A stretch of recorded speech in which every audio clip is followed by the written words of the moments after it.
Se o Brasil quebrar, como é que ficam os dividendos, Felipe Ruiz?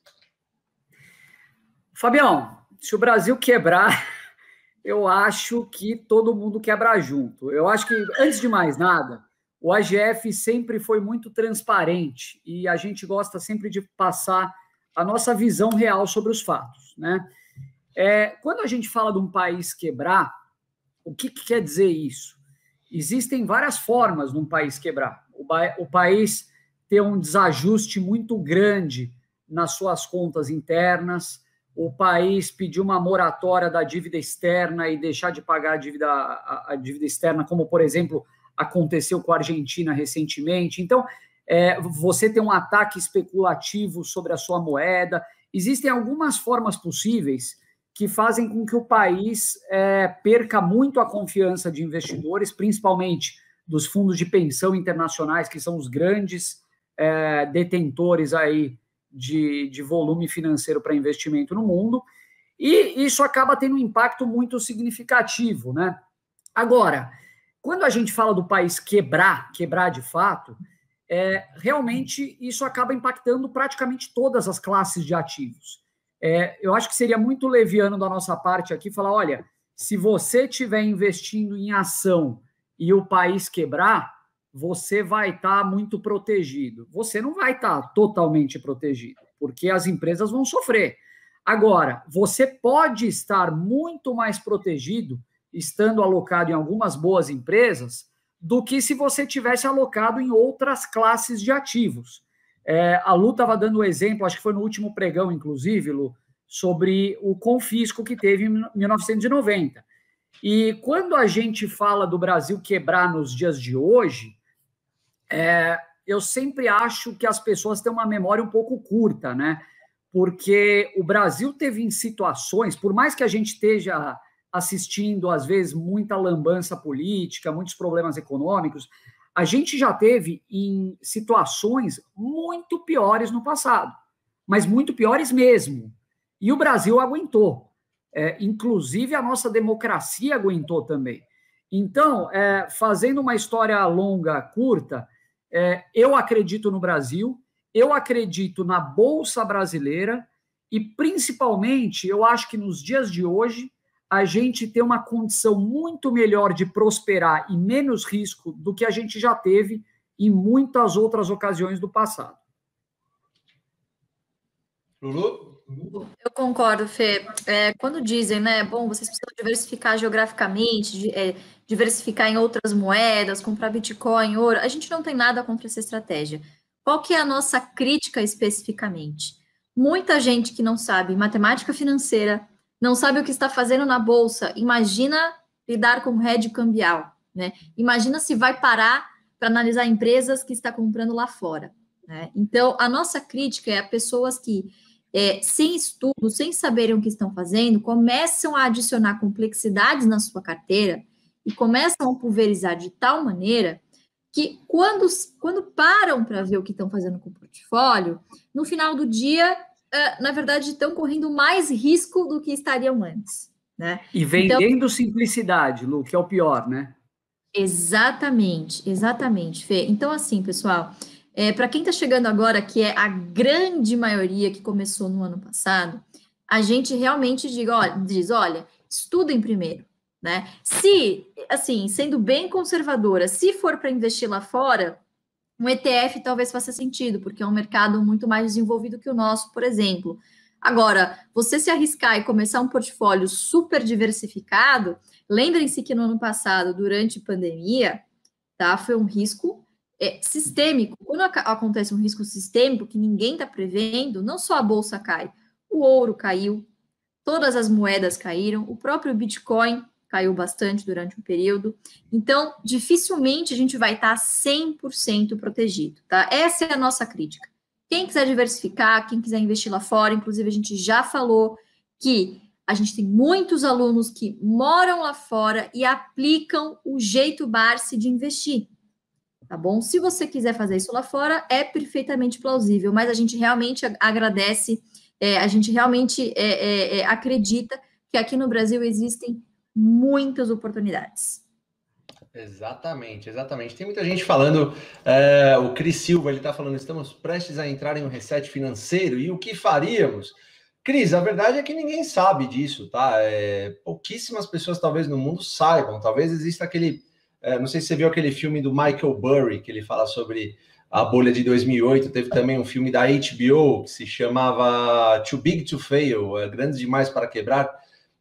São exemplos de que ninguém estava preparado para uma bolha, ninguém estava preparado para um reset financeiro, como você está dizendo aí. Claro que se diz muito, se fala muito sobre isso.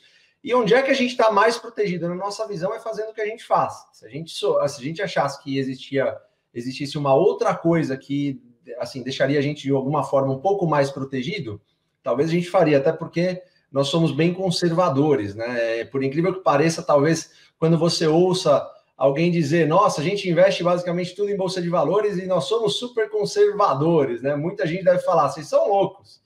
Vocês investem em bolsa de valores e são conservadores? Pois é, porque se você segue o jeito bar de investir, se você segue o Ações Garantem o Futuro, você já aprendeu que a renda fixa, na verdade, é a perda fixa, né? Então, basicamente, o que nós fazemos é o que a gente fala aqui. Então, nós somos investidores antes de tudo, tá bom, pessoal? Então, eu acho que você não devia nem ligar para esse negócio de bolha, reset financeiro, porque não dá para você prever, tá bom? E se até acontecer uma bolha, as suas ações subirem 300%, 400%, pagarem muitos dividendos, como é que você vai fazer? Você vai ficar esperando a bolha até quando? E se a bolha estourar daqui a 20 anos, como é que faz?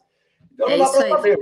O que a gente consegue entender e prever, na verdade, é que as boas empresas geralmente tendem a continuar sendo boas. Acho que é basicamente isso. É isso aí, Fabiano. A gente falou sobre esse assunto, inclusive, essa semana, sobre uma possível bolha financeira. O Ray Dalio já se manifestou essa semana falando que acha que vem coisa pesada por aí.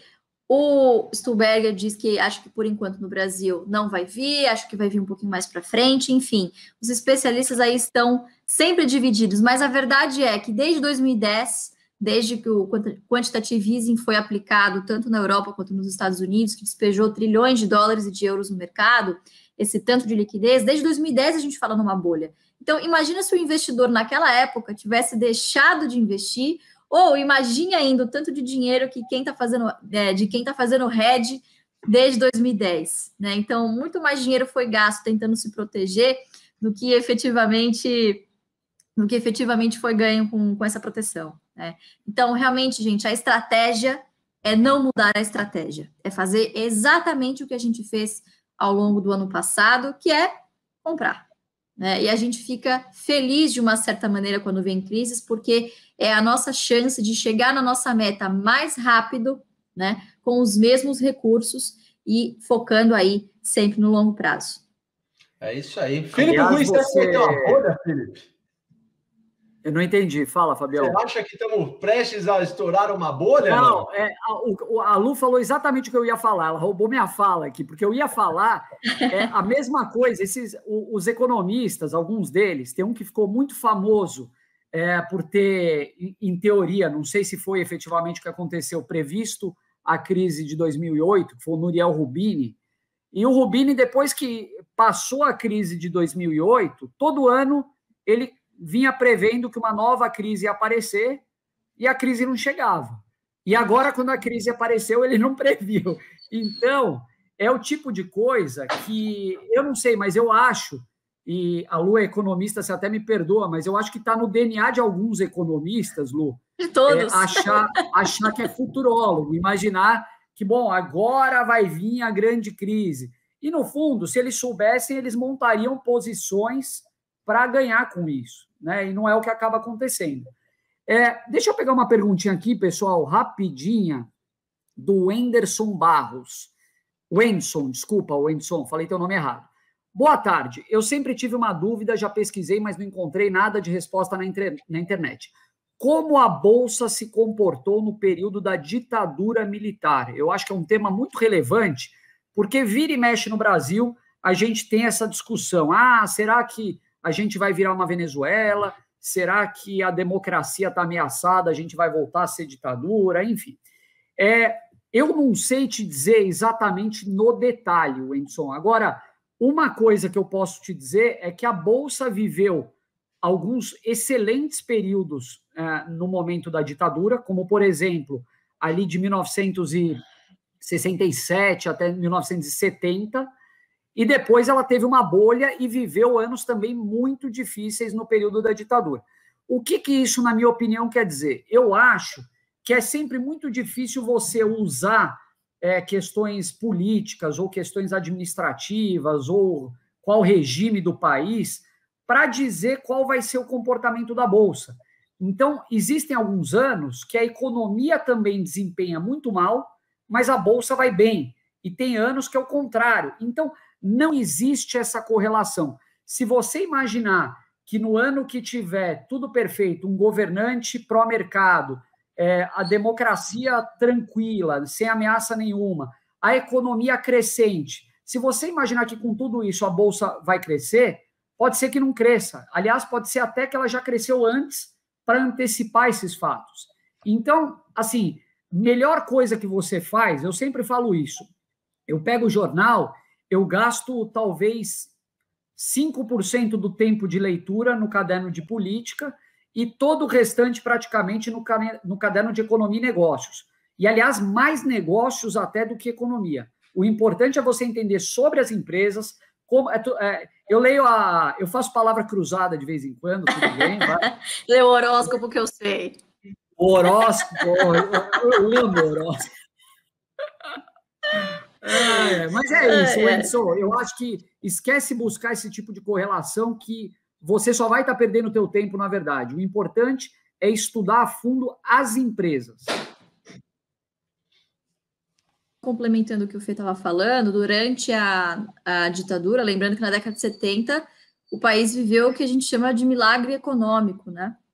Então, realmente, a gente passou por períodos na Bolsa em que o próprio governo incentivava as empresas a abrirem capital e incentivava também, tinha aquela questão do Fundo 157, enfim, depois, inclusive, numa próxima live, a gente até pode pedir para que o Barsi aborde isso aqui um pouquinho mais com profundidade com a gente, mas década de 70 foi uma época bem fértil aí também para a Bolsa Brasileira, tá? Vou pegar uma aqui do Vitor, aproveitando que Vitor Lamarck, acho que foi ele que perguntou aqui, alguma coisa sobre a Selic, a projeção da Selic ir a 5% aqui, achei.